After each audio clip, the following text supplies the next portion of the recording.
Good morning class. Unit number 3 chapter number 14। बाकी के सारे वीडियोस जो हैं वो हमारे चैनल पे आपको लोगों को मिल जाएंगे। आज हम स्टार्ट करेंगे यूनिट 3 का चैप्टर नंबर 14, जिसका नाम है बायोटेक्नोलॉजी यानी कि जैव प्रौद्योगिकी। हम बात करें बायोटेक्नोलॉजी यानी जैव प्रौद्योगिकी तो सामान्य अर्थों में हम बायोटेक्नोलॉजी कहते किसे हैं। प्रेजेंट टाइम में जो प्रॉब्लम्स चल रही हैं उसके लिए भी हम जैव प्रौद्योगिकी का ही उपयोग करके कुछ आगे कार्य कर सकते हैं। ठीक है, जैव प्रौद्योगिकी एक ऐसी युक्ति, एक ऐसी टेक्निक है जिसमें हम सजीवों की सहायता से मानव समाज के लिए जो उपयोगी चीज़ें हैं उनका निर्माण करते हैं। सजीवों में कौन कौन आते हैं, जैसे कोई सूक्ष्म जीव हुआ, कोई कवक है, कोई फंजाई है, कोई यीस्ट है, पादप कोशिका है, कोई जंतु कोशिका है। इन सब का प्रयोग करके, इन सब के किसी उत्पाद का, इनके घटकों का, इन सब का उपयोग करके मानव समाज के लिए कोई उपयोगी पदार्थ बनाया जाता है, जिसको हम कहते हैं जैव प्रौद्योगिकी। जैसा कि हमने देखा होगा, हम घरों में दही बनाते हैं, पनीर बनाते हैं दूध से, तो वो सब क्या है, वो एक सूक्ष्म जीव के द्वारा ही तो बना है। दही बनना लैक्टोबैसिलस जीवाणु के कारण बनता है, पनीर बनाया जाता है, यीस्ट जिससे कि हम लोग क्या बनाते हैं, ब्रेड बनाते हैं। यीस्ट का सबसे ज़्यादा प्रयोग किसमें किया जाता है, ब्रेड बनाने में किया जाता है। ठीक है, तो जैव प्रौद्योगिकी एक ऐसा स्तर है जिसने मानव समाज के लिए बहुत सारी उपयोगी उत्पाद और पदार्थ बनाए हैं। ठीक है, तो हम बात करते हैं सबसे पहले जैव प्रौद्योगिकी की। तो जैसे कि मैंने अभी आपको बताया, इसे इंग्लिश में कहते हैं बायोटेक्नोलॉजी। ये जो बायोटेक्नोलॉजी शब्द है वो सबसे पहले यूज़ किया गया था कॉल एरिकी द्वारा। वैज्ञानिक का नाम है कॉल एरिकी।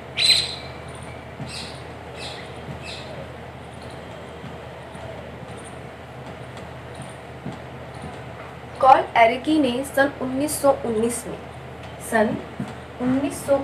में सबसे पहले बायोटेक्नोलॉजी शब्द का प्रयोग किया। अब हम बात करेंगे इस शब्द के बारे में कि ये बायोटेक्नोलॉजी शब्द है क्या।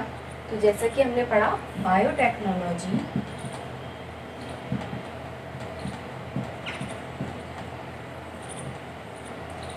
ये दो शब्दों से मिलकर बना हुआ है, बायो प्लस टेक्नोलॉजी।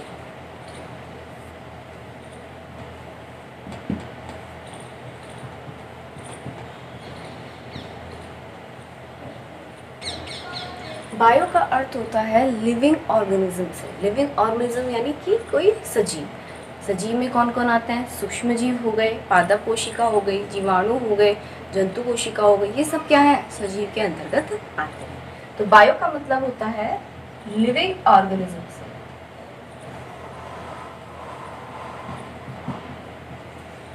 और टेक्नोलॉजी का मतलब है टेक्निक यानी कि तकनीक से। ठीक है, ये तो मतलब हुआ सजीव से, इसका मतलब हुआ तकनीक से, यानी कि सजीवों का तकनीकी रूप से प्रयोग। हम किस प्रकार से इनका प्रयोग कर सकते हैं। सजीव की कोई कोशिका हो सकती है, उसका कोई कोशिकांग हो सकता है, उसका कोई घटक हो सकता है, या उससे प्राप्त होने वाले एंजाइम्स हो सकते हैं। इनमें से किसी का भी हम प्रयोग करके औद्योगिक स्तर पर प्रयोग करना ही जैव प्रौद्योगिकी कहते हैं। तो हम बात करें जैव प्रौद्योगिकी की डेफिनेशंस की। देखिए,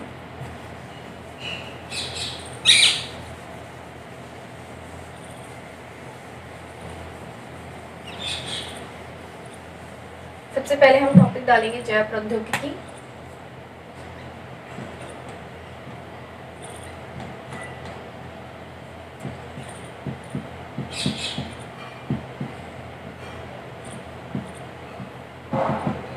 जैव प्रौद्योगिकी मैंने आपको अभी बताया सब।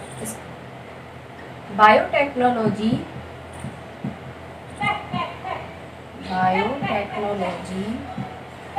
शब्द का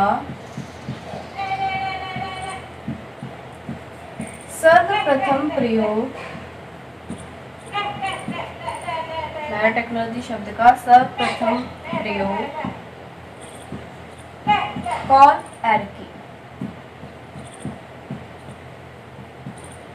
कॉल एरिकी ने सन 1919 में किया।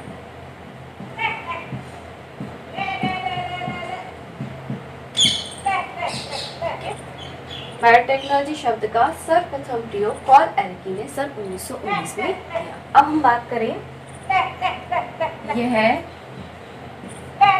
दो शब्दों से मिलकर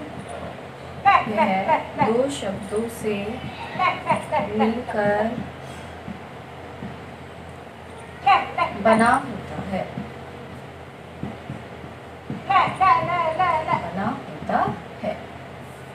बायो, जिसका अर्थ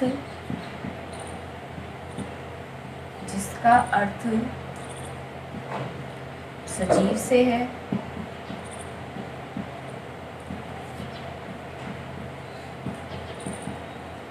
दूसरा है टेक्नोलॉजी,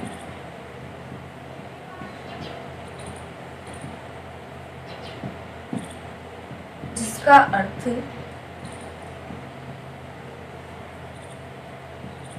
तकनीक से है।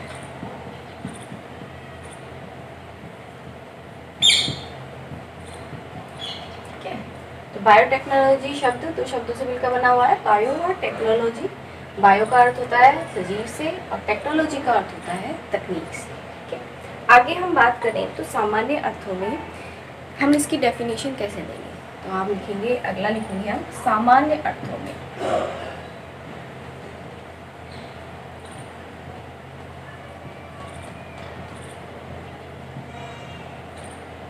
तो हमने कहा सजीव यानी कि जैसे कोई सूक्ष्म जीव हो सकता है, कोई पादप कोशिका हो सकती है, कोई जीवाणु हो सकता है और कोई जंतु कोशिका हो सकती है। सजीव जैसे सूक्ष्म जीव,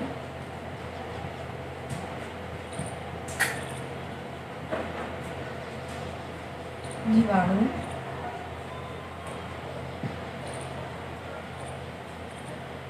पादप कोशिका,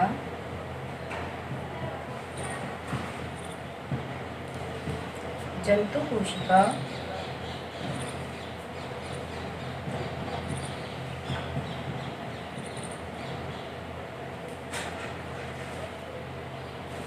उनके कोशिकाओं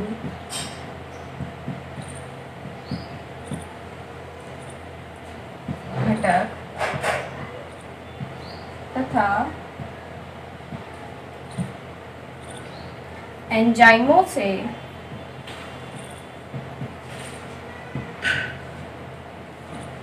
मानव कल्याण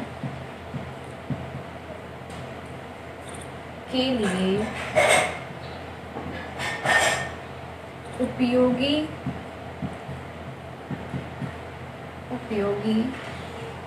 उत्पादों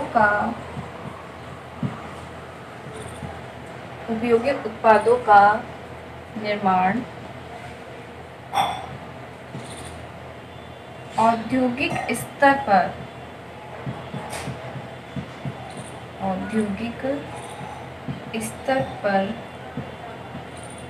करना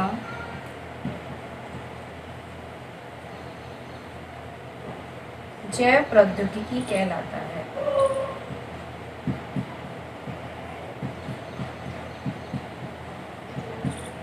जैव प्रौद्योगिकी कहलाता है। यानी कि हम डेफिनेशन देखेंगे इसकी सामान्य अर्थों में। सजीव जैसे कि सूक्ष्मजीव, जीवाणु, पादप कोशिका, जंतु कोशिका, उनकी कोशिका घटक तथा एंजाइमों से मानव कल्याण के लिए उपयोगी उत्पादों का निर्माण औद्योगिक स्तर पर करना ही जैव प्रौद्योगिकी कहलाता है। ठीक है, आप लोग इसको एक बार नोट डाउन कर लेंगे।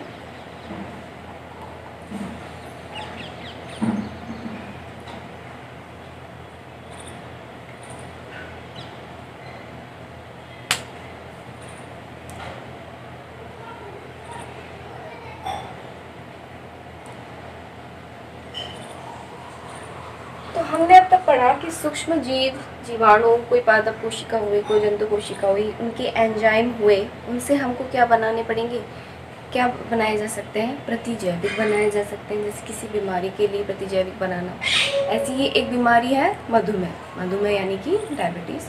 डायबिटीज़ में हम इंसुलिन काम में लेते हैं, और वो इंसुलिन हमको किससे मिलता है? ई कोलाई बैक्टीरिया से। वो बैक्टीरिया से हम क्या बनाते हैं? इंसुलिन का निर्माण करते हैं, और वही इंसुलिन मधुमेह वाले रोगी को दिया जाता है, जिससे कि क्या होता है, उसमें ग्लूकोज की मात्रा जो ज़्यादा बन रही है उसको नियंत्रित किया जाता है। तो इस प्रकार कई तरीके से प्रतिजैविक बनाने में एक आवश्यक, जैसे पादप कोशिका है तो पादप कोशिका में हम कुछ फेरबदल करके जैव प्रौद्योगिकी के माध्यम से नई पादप इसमें उत्पन्न कर सकते हैं। जंतु कोशिका है, जंतु कोशिका का उपयोग करके हम किसी भी तरह की कोई बीमारी हुई, कोई प्रतिजैविक हुआ, कोई एंजाइम हुआ, उसका निर्माण कर सकते हैं। इसका उपयोग मानव कल्याण के लिए आगे बहुत किया जा सकता है।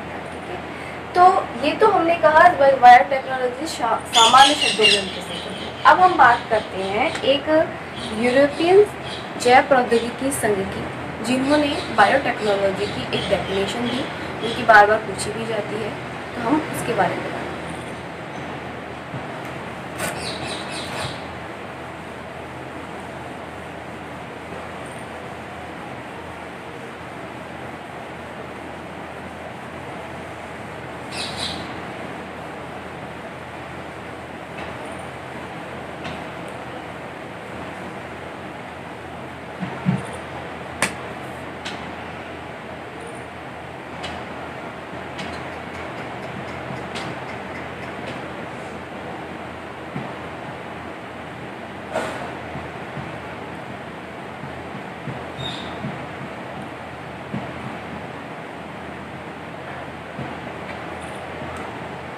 इंग्लिश में EFD भी कहते हैं, EFD, यूरोपियन फेडरेशन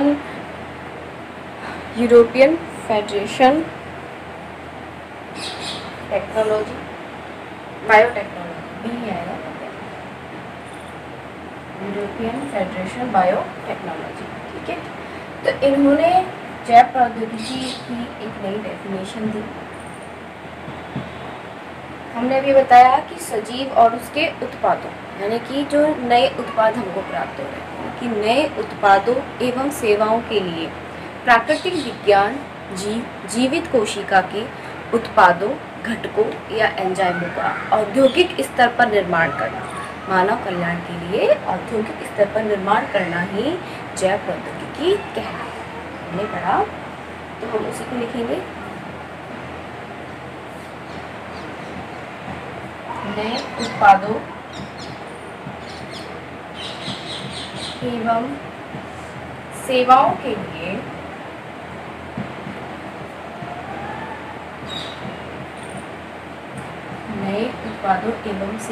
लिए प्राकृतिक विज्ञान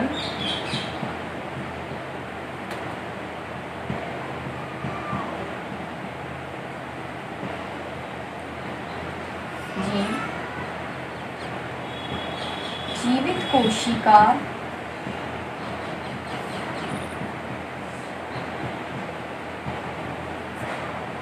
के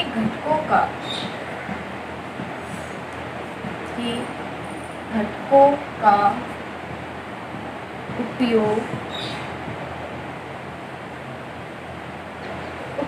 पदार्थ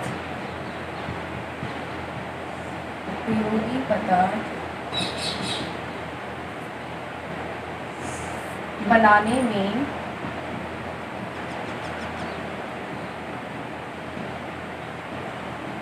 औद्योगिक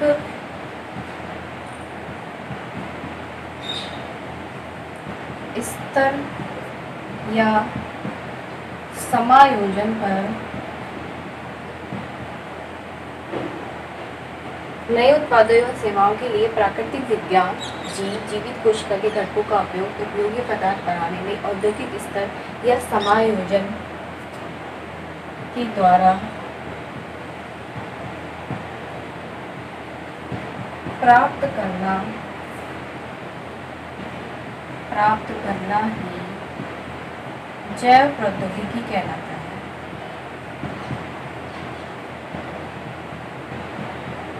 जैव प्रौद्योगिकी कहलाता है।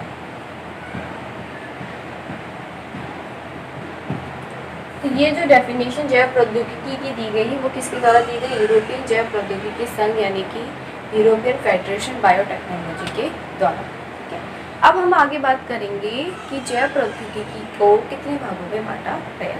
जैसे मैंने शुरू में आपको बताया कि प्राचीन समय से, काफ़ी टाइम से पहले से ही हम लोग घरों में दूध से क्या बनाते हैं, दही बनाते हैं, पनीर बनाते हैं। तो वो सब पहले से चलता हुआ आ रहा है, प्राकृतिक रूप से प्राचीन काल से चलता हुआ आ रहा है। तो ऐसी चीज़ों को, इसलिए उस प्रौद्योगिकी को हमने क्या नाम दिया, परंपरागत जैव प्रौद्योगिकी। आधुनिक जो समय है, वर्तमान जो समय है, वो मशीनों का समय है। बहुत सारे साइंटिस्ट हैं जो बहुत सारी चीज़ों का निर्माण कर रहे हैं, मानव विकसित हो चुका है। तो उसलिए दूसरा जो जैव प्रौद्योगिकी बताया गया, वो बताया गया आधुनिक जैव प्रौद्योगिकी, यानी कि वर्तमान समय को देखते हुए ज़्यादा से ज़्यादा प्रयोग करते हुए आधुनिक रूप से जैव प्रौद्योगिकी का उपयोग किया जाता है। तो बात करें हम जैव प्रौद्योगिकी के टाइप्स की।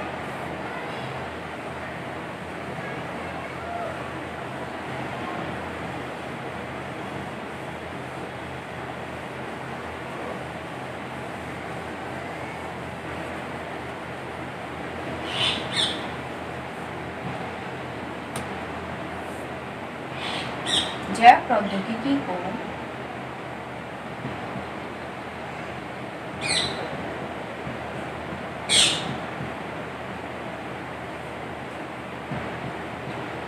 दो भागों में बांटा गया।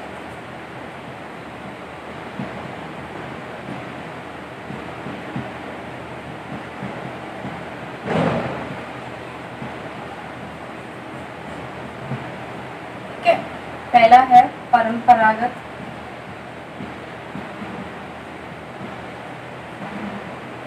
जैव प्रौद्योगिकी,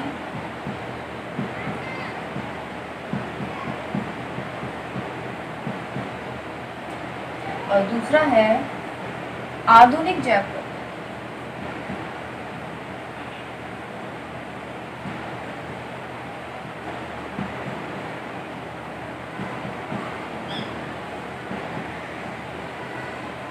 इससे पहले हम डेफिनेशन लेंगे परंपरागत जैव प्रौद्योगिकी।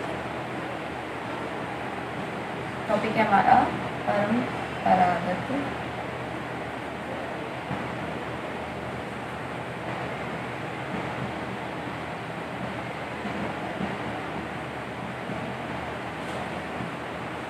तो परंपरागत यानी प्राचीन समय से चलते आने वाले। तो लिखेंगे हम इसका उपयोग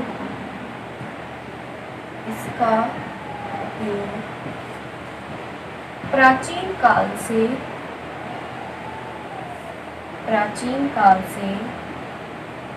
किया जा रहा है। इसका प्रयोग प्राचीन काल से किया जा रहा है। एग्जाम्पल्स लिखेंगे इसमें हम, जैसे दूध से दही व पनीर बनाना,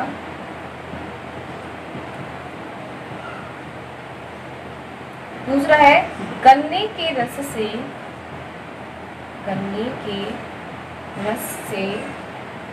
सिरका बनाना,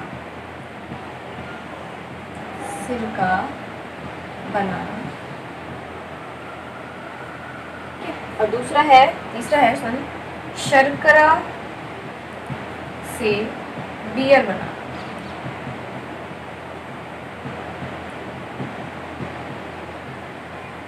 मतलब हम काफ़ी टाइम से प्राचीन काल से इन चीज़ों का प्रयोग करते हुए आ रहे हैं, जिसे हम क्या का नाम देंगे, परंपरागत जैव प्रौद्योगिकी।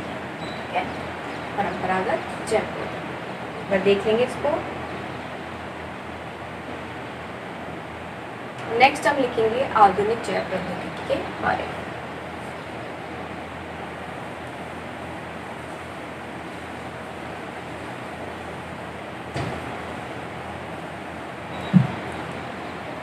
आधुनिक जैव प्रौद्योगिकी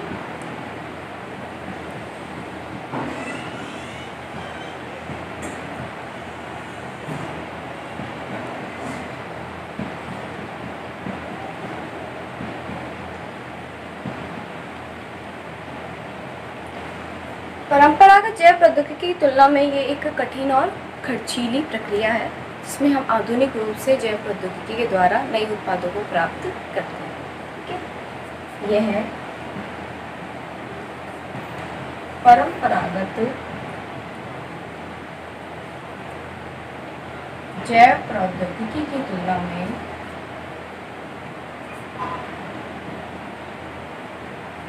परंपरागत जैव प्रौद्योगिकी की तुलना में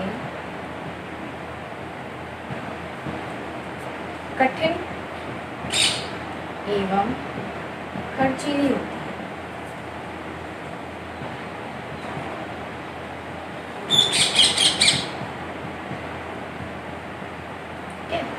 इसके एग्जाम्पल्स हैं पुनर्योगज डीएनए,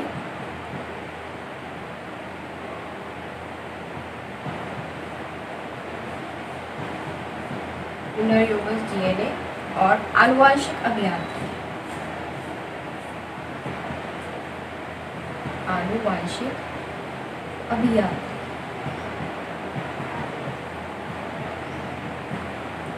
इन सारी यूनिट, ये जो जितने भी एग्जाम्पल्स हैं आधुनिक जैव प्रौद्योगिकी के, इसके बारे में अब हम आगे के चैप्टर्स में पढ़ेंगे। पुनर्योजित डीएनए टेक्निक आप लोगों को पता होगा, यानी कि डीएनए को दोबारा से जोड़ तोड़ के नया बना के और उसका प्रयोग किया जाता है। आनुवांशिक अभियांत्रिकी, आनुवांशिक रूप से उनमें चेंजेस किए जाते हैं और उनका उपयोग किया जाता है। ठीक है, इनके बारे में हम आगे के चैप्टर्स में रीड करेंगे। ठीक है, ये तो हो गए जैव प्रौद्योगिकी के दोनों भाग। अब हम बात करेंगे जैव प्रौद्योगिकी की शाखाओं या फिर उसकी युक्तियों के बारे में, यानी कि कितनी कितनी टेक्निक्स है, कौन कौन सी टेक्निक्स है जिनके द्वारा हम जैव प्रौद्योगिकी का उपयोग करते हैं। तो जैसे कि अभी मैंने आपको बताया कि कोशिका चाहिए उसके लिए, तो हम करते हैं पादप ऊतक संवर्धन, जंतु ऊतक संवर्धन, पादप आनुवांशिक अभियांत्रिकी, जंतु आनुवांशिक अभियांत्रिकी, एक क्लोन प्रतिरक्षी के द्वारा, और उसके अलावा हम लेते हैं पुनर्योगज टेक्निक, जंतुओं में भ्रूण स्थानांतरण और डीएनए नैनो टेक्नोलॉजी। तो अब उनके हम नाम लिख लेते हैं एक बार।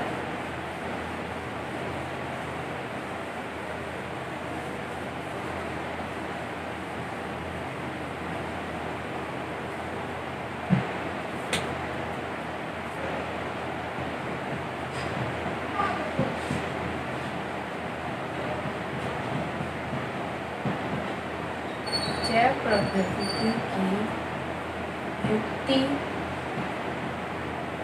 या शाखा।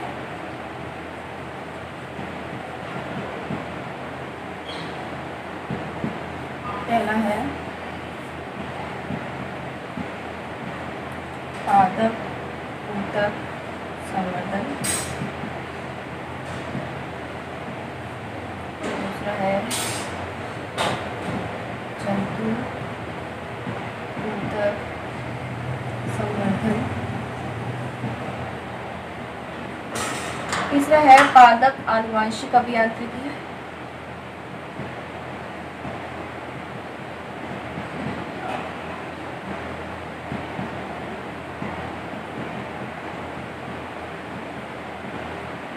चौथा है जंतु आनुवांशिक अभियांत्रिकी,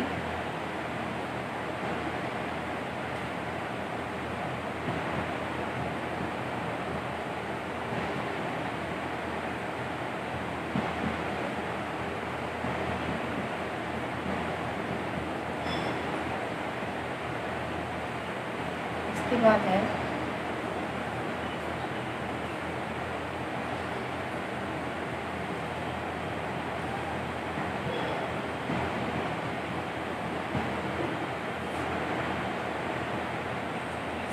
पुनर्योगज टेक्निक,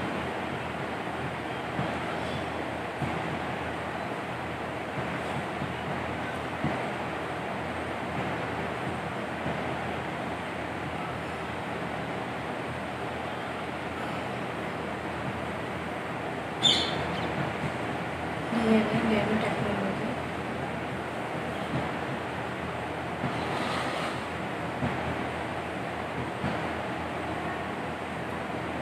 तो ये वही जैव प्रौद्योगिकी यानी बायोटेक्नोलॉजी की युक्तियाँ यानी कि शाखाएं। आगे के चैप्टर्स में हम अभी आज के लिए इतना ही, फिर कल हम दोबारा से इसको कंटिन्यू करेंगे।